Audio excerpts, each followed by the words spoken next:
You know, companies talk a lot about risk-taking. The facts are, the only time you take risks are when risks are supported, when risk-taking is supported.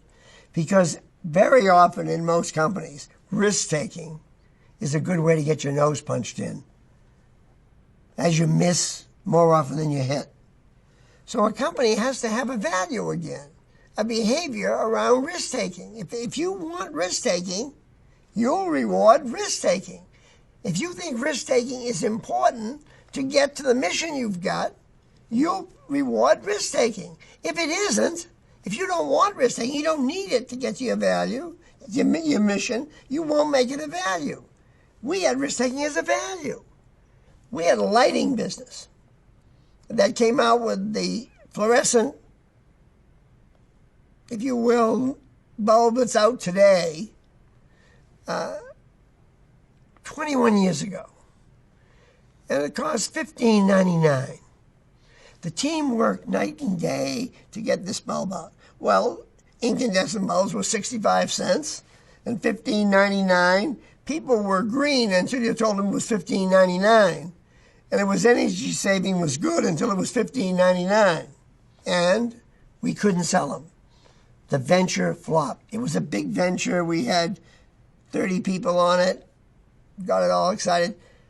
What we did was we had a celebration. We had all the senior managers come out to Cleveland.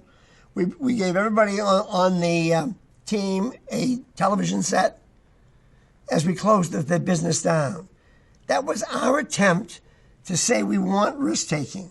We'll reward it. So we made a big scene over it. Now, can you do that in a small group or a division? It's harder. You don't have the same clout. The company might not reward risk-taking, so it's a little trickier. But in the end, if you want risk-taking, you reward it. Every one of these things you talk about, risk-taking, curiosity, if they're important to the mission, you put them in your value statement.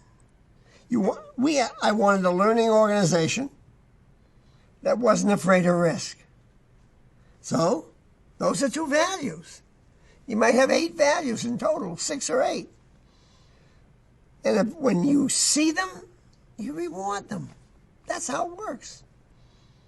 Management's pretty simple. Once everybody understands what the behaviors you want are, and then you reward them. You don't just yawn when you get them, you make a fuss.